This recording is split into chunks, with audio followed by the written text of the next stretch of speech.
Hello friends, welcome to OD study point. स्वागत है आप सभी का अपने YouTube channel OD study point में। तो प्यारे दोस्तों, आज हम लोग कार्बनिक यौगिकों का वर्गीकरण एवं नामकरण के सारे क्वेश्चंस को करेंगे हरियंत पब्लिकेशन की बुक से। इसके पहले मैंने दोस्तों 2 क्लास में कार्बनिक यौगिकों का वर्गीकरण एवं नामकरण चैप्टर को बिल्कुल अच्छी तरीके से पढ़ाया है। अगर वो वीडियो आपने नहीं देखा है तो जरूर देखिएगा। अगर उन दोनों क्लास को आप देख लेते हैं तो कार्बनिक यौगिकों के वर्गीकरण एवं नामकरण से कोई भी क्वेश्चन आपके एग्जाम में छूटेगा नहीं। तो स्टार्ट करते हैं आज की क्लास।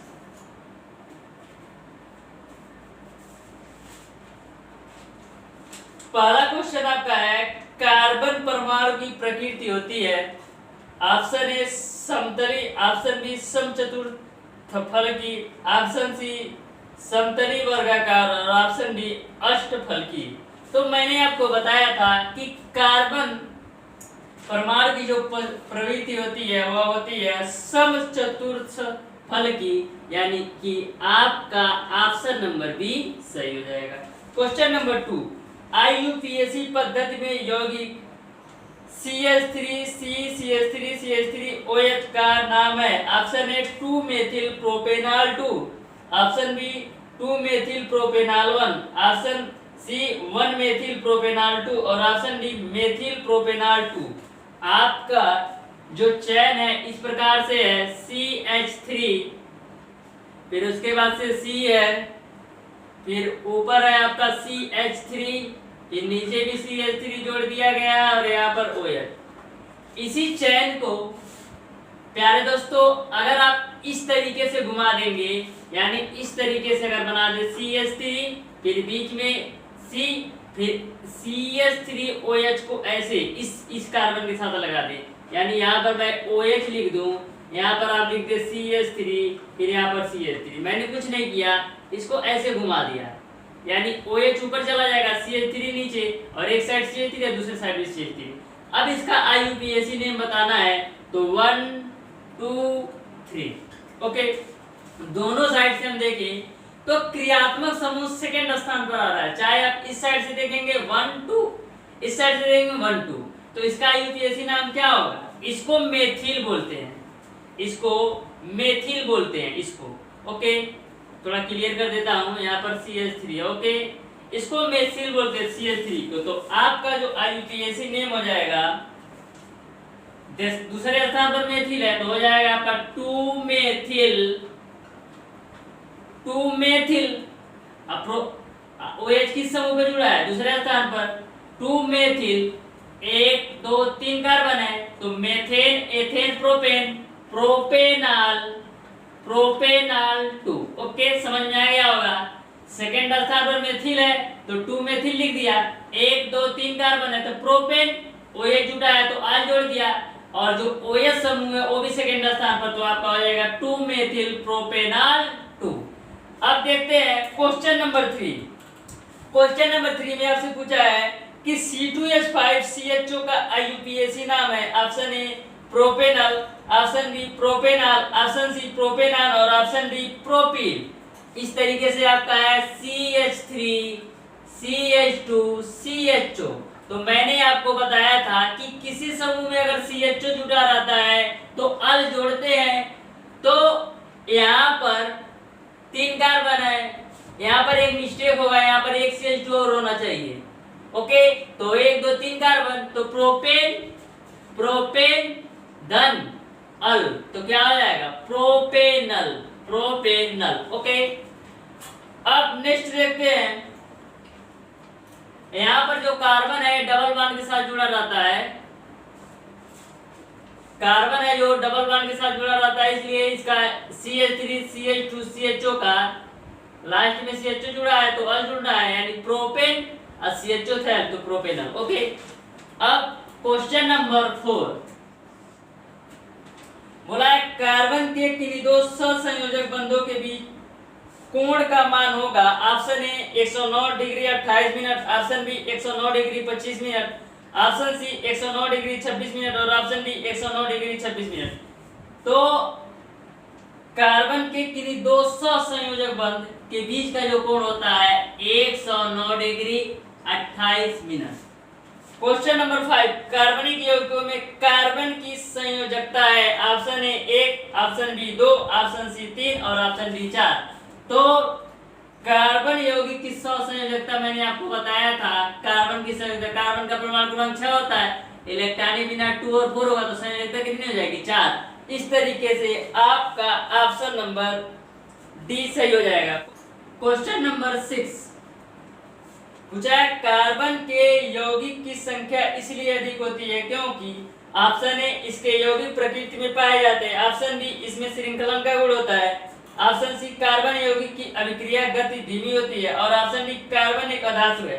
तो मैंने बताया था कि कार्बन के यौगिक की संख्या इसलिए अधिक पाई जाती है क्योंकि श्रृंखलन का गुण होता है।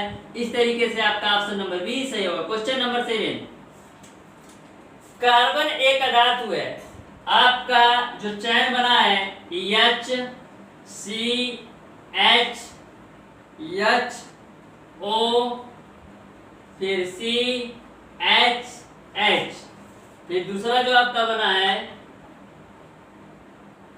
H C H H फिर C H H, फिर यहाँ पर आपका दे दिया OH।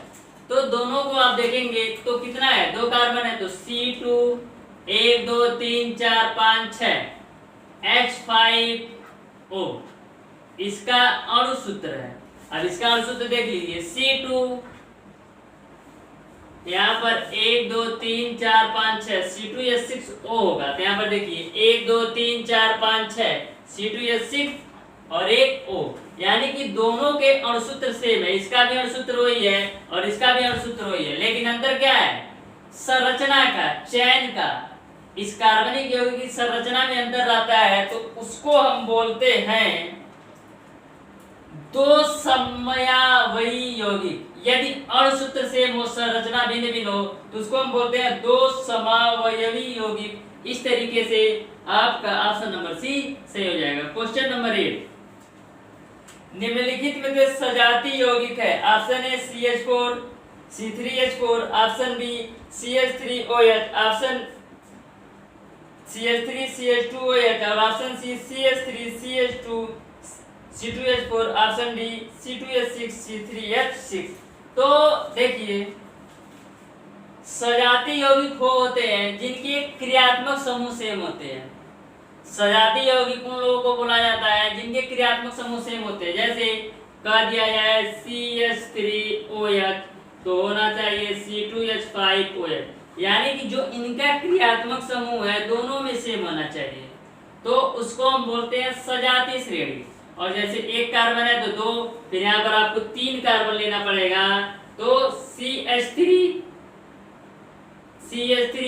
C2H5OH, तो 3 से 5 हाइड्रोजन थे, यहाँ पर 7 हाइड्रोजन OH। तो इस तरह का तरीके से ये सारे एल्केन में आते हैं और एक सीक्वेंस में बढ़ रहे हैं, कार्बन 1 कार्बन 2 कार्बन 3 5 7 और सारे में OH समूह। तो सिंपल सी बात आपको समझना है कि यदि सभी यौगिकों में क्रियात्मक समूह समान हो तो उसको हम बोलते हैं सजातीय यौगिक। देखते हैं क्वेश्चन नंबर 9। क्वेश्चन नंबर 9 है CH3 CHNH2 CH3 का साधारण नाम है। इस प्रकार से आपका है CH3C, फिर उसके बाद से HNH2, फिर उसके बाद से आपका CH3 का साधारण नाम है। ओके, तो 1 2 3 ओके, 3 कार्बन है तो एथेन मेथेन एथेन प्रोपेन, यानी कि आपका प्रोपेन वाला सही होगा। तो इस तरीके से आपका ऑप्शन नंबर सी सही हो जाएगा। सिंपल, बस 3 कार्बन है तो प्रोपेन होना चाहिए, तो इसका ऑप्शन नंबर सी में आपको दिया है प्रोपिल एमीन। तो इस तरीके से आपका ऑप्शन नंबर सी सही हो जाएगा। क्वेश्चन नंबर 10 एल्केन यौगिकों में कार्बन की 2 संयोजकताओं के बीच का कोण है लगभग। Option A 180 degree, option B 120 degree, option C 109 degree और ऑप्शन डी 90 डिग्री। तो 200 संयोजकताओं के बीच जो कोण होता है 109 डिग्री। क्वेश्चन नंबर 11 बेंजीन है, option A aliphatic, option B aromatic, option C alicyclic और ऑप्शन डी विपरीत श्रृंखला। तो जो आपका बेंजीन होता है वह एक प्रकार का एरोमेटिक है, यानी आपका ऑप्शन नंबर बी सही हो जाएगा। क्वेश्चन नंबर 12 निम्नलिखित में से विषम चक्री यौगिक है, option A methane, option B चक्री ब्यूटेन और ऑप्शन सी पिरिडीन और option D methyl alcohol.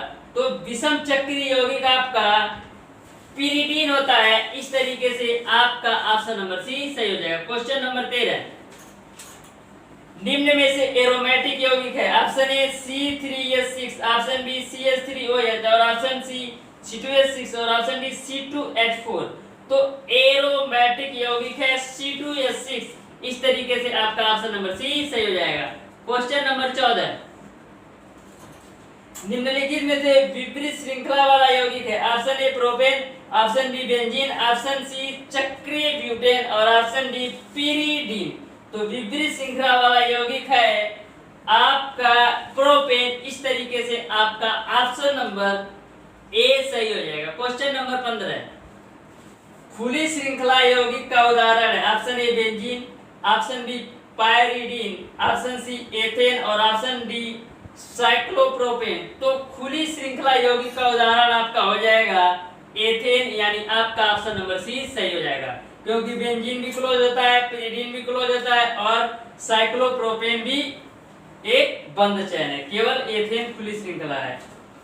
Question number 16 कार्बनिक यौगिकों के नामकरण की आधुनिक पद्धति है, option A IUAC, option B IUC, option C IUPAC और ऑप्शन डी जिनेवा।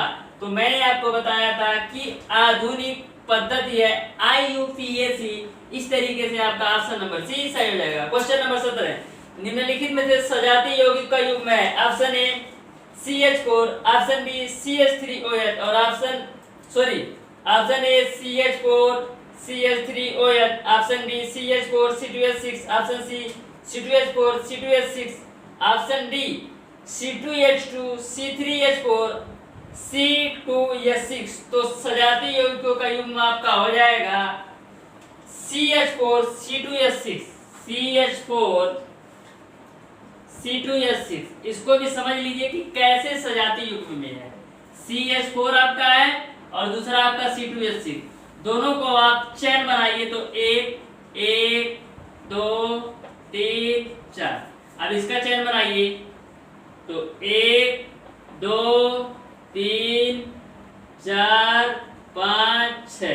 तो आप देख रहे हैं कि CH4 और C2H6 दोनों में जो चेन है सारे सिंगल बॉन्ड से जुड़े हैं, सारे सिंगल बॉन्ड से जुड़े हैं, यानी एक ही क्रियात्मक समूह में, कौन से एल्केन में। तो इस तरीके से इनका जो सजातीय श्रेणी हो जाएगा CH4 और C2H6, इस तरीके से आपका ऑप्शन नंबर बी सही हो जाएगा। ऑप्शन बी के अलावा कोई भी ऑप्शन ए ले लीजिए, ऑप्शन डी ले लीजिए, ऑप्शन सी ले लीजिए, सब में भिन्न भिन्न क्रियात्मक समूह है, इसलिए सेम क्रियात्मक समूह केवल ऑप्शन बी में है, इसलिए ऑप्शन बी आपका सही हो जाएगा। क्वेश्चन नंबर 18 सजातीय श्रेणी के सभी सदस्य होते हैं, ऑप्शन ए एक ही क्रियात्मक समूह के, ऑप्शन बी भिन्न भिन्न क्रियात्मक समूह वाले, ऑप्शन सी भिन्न भिन्न रासायनिक गुण वाले, ऑप्शन डी कोई भी सत्य नहीं है। तो अभी मैंने बताया कि जो सजातीय श्रेणी के सभी सदस्य होते हैं एक ही क्रियात्मक समूह के, यानी आपका क्वेश्चन नंबर 18 का आंसर ए हो जाएगा। क्वेश्चन नंबर 19 सजातीय श्रेणी का प्रमुख लक्षण है, ऑप्शन ए यौगिकों के भौतिक गुण समान होते हैं, ऑप्शन बी यौगिकों के रासायनिक गुण भिन्न होना, ऑप्शन सी यौगिकों की विशिष्ट बनाने की निर्माण होना, ऑप्शन डी यौगिकों का अभिक्रियात्मक समूह समान होना। तो सजातीय श्रेणी का प्रमुख लक्षण जो आपका होता है यौगिकों का अभिक्रियात्मक समूह समान होता है, यौगिकों का अभिक्रियात्मक समूह समान होता है। क्वेश्चन नंबर 20 एल्काइन का सामान्य सूत्र है, option A CnH2n+2, option B CnH2n, option C CnH2n-2, option D है जो सी लिखा है उसको आप डी कर लीजिएगा, ऑप्शन डी आपका है CnHn। तो एल्काइन का सामान्य सूत्र क्या होता है, एल्काइन का जो सामान्य सूत्र होता है CnH2n-2, इस तरीके से आपका ऑप्शन नंबर सी सही हो जाएगा। क्वेश्चन नंबर 21 एल्केन CnH2n+2 वाले सामान्य सूत्र के यौगिक का चौथा सदस्य है। पूछा जा रहा है क्वेश्चन नंबर 21 में एल्केन CnH2n+2 के श्रेणी का चौथा सदस्य है। तो एल्केन श्रेणी का चौथा सदस्य क्या होगा? पहला आपका मेथेन होगा, दूसरा एथेन होगा, तीसरा ब्यूटेन होगा, तीसरा प्रोपेन होगा और चौथा ब्यूटेन। तो एल्केन श्रेणी CnH2n का चौथा सदस्य क्या हो जाएगा? Methane, ethane, propane, butane. तो इस तरीके से आपका ऑप्शन नंबर डी सही हो जाएगा। क्वेश्चन नंबर 22 एथिलीन का अणुसूत्र है। एथिलीन का अणुसूत्र है। क्वेश्चन नंबर 22 में एथिलीन का अणुसूत्र आपसे पूछा जा रहा है। तो एथिलीन यानी कि एल्केन एल्कीन, तो सेकंड वाले में जा रहा है एल्कीन। एल्कीन मतलब क्या होता है? CnH2n, यानी कि इसमें डबल बॉन्ड आएगा, इसमें डबल बॉन्ड आएगा। एथिलीन है यानी 2 कार्बन लेना पड़ेगा, तो 2 कार्बन ले लिया, डबल बॉन्ड लगा दिया, एक हाइड्रोजन यहाँ, एक हाइड्रोजन यहाँ, एक हाइड्रोजन यहाँ, एक हाइड्रोजन यहाँ, यहाँ और यहाँ से एक हाइड्रोजन कम इस वजह से हुआ क्योंकि यहाँ पर डबल बॉन्ड है। तो डबल बॉन्ड है तो 2 इलेक्ट्रॉन ये लेगा और 2 इलेक्ट्रॉन ये लेगा, तो 2 3 4 2 3 4। तो इस तरीके से आपका जो अणुसूत्र होगा C2H4, इस वजह से आपका ऑप्शन नंबर बी सही हो जाएगा। क्वेश्चन नंबर 23 एरोमेटिक यौगिक का मुख्य स्रोत है। ऑप्शन ए पायरोलिग्नियस अम्ल, ऑप्शन बी कोल तार, ऑप्शन सी मिट्टी का तेल और ऑप्शन डी जीवजंतु। तो एरोमेटिक यौगिक का जो मुख्य स्रोत होता है कोल तार। इस तरीके से क्वेश्चन नंबर 23 का आंसर आपका बी हो जाएगा। आप ऑप्शन नंबर बी के साथ चले जाएंगे। Question number 24 CH2 double bond CH, CH2 single bond CH3 का IUPAC नाम है। Option A 3 butene, option B 1 butene, option C 3 butyl और ऑप्शन डी 1 ब्यूटाइल। तो सबसे पहले हम बनाते हैं इसका चयन। दिया है आपका CH2 डबल बॉन्ड CH, फिर सिंगल बॉन्ड CH2, फिर उसके बाद से आपका है CH3। इसका आपसे पूछा जा रहा है IUPAC नेम। तो प्यारे दोस्तों मैंने बताया था कि जहां पर क्रियात्मक समूह आपको पहले मिले, जिस साइड से काउंट करने पर उस साइड से हम काउंट करते हैं, तो इधर से हम काउंट करते हैं तो सबसे पहले आपको क्रियात्मक समूह मिलता है। तो 1 2 3 4। ओके, तो हो जाएगा 1 क्योंकि पहले ही स्थान पर डबल बॉन्ड लगा रहा है, तो 1 हो जाएगा। 1 2 3 4। अब डबल बॉन्ड लगा है यानी एल्कीन श्रेणी में है। तो एल्कीन श्रेणी में क्या जुड़ता है? इन। तो हो जाएगा ब्यूट ब्यूट धन इन, तो हो जाएगा 1 ब्यूटीन। ओके, डबल बॉन्ड लगा इसलिए इन जोड़ दिया, तो 1 ब्यूटीन आपका सही हो जाएगा। इस तरीके से आपका ऑप्शन नंबर बी सही हो जाएगा। Question number 25। क्वेश्चन नंबर 25 आपका है कि एल्डिहाइड समूह का सूत्र है। Option A COOH, option B OH, option C CHO और ऑप्शन डी CO।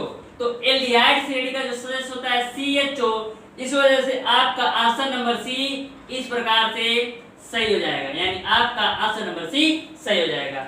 इस तरीके से प्यारे दोस्तों मैंने बताया कार्बनिक यौगिकों का वर्गीकरण एवं नामकरण से टोटल के 25 क्वेश्चन। ओके, आशा करते हैं दोस्तों प्रत्येक क्वेश्चन आपको अच्छी तरीके से क्लियर हुआ होगा। अगर किसी भी क्वेश्चन में कोई भी प्रॉब्लम हो तो उसको कमेंट बॉक्स में कमेंट करके जरूर बताइएगा, उसको मैं नेक्स्ट क्लास में ले लूंगा। इसके बाद आपका 15 से 17 क्वेश्चन आपके बचते हैं, उसको भी नेक्स्ट क्लास में ले लिया जाएगा। तो दोस्तों वीडियो अगर पसंद आया हो तो ज्यादा से ज्यादा लाइक शेयर और सब्सक्राइब जरूर कीजिएगा। बेल आइकन दबाना बिल्कुल मत भूलिएगा, जिससे हमारी लेटेस्ट आने वाली वीडियो आपको मिलती रहे सबसे पहले। धन्यवाद।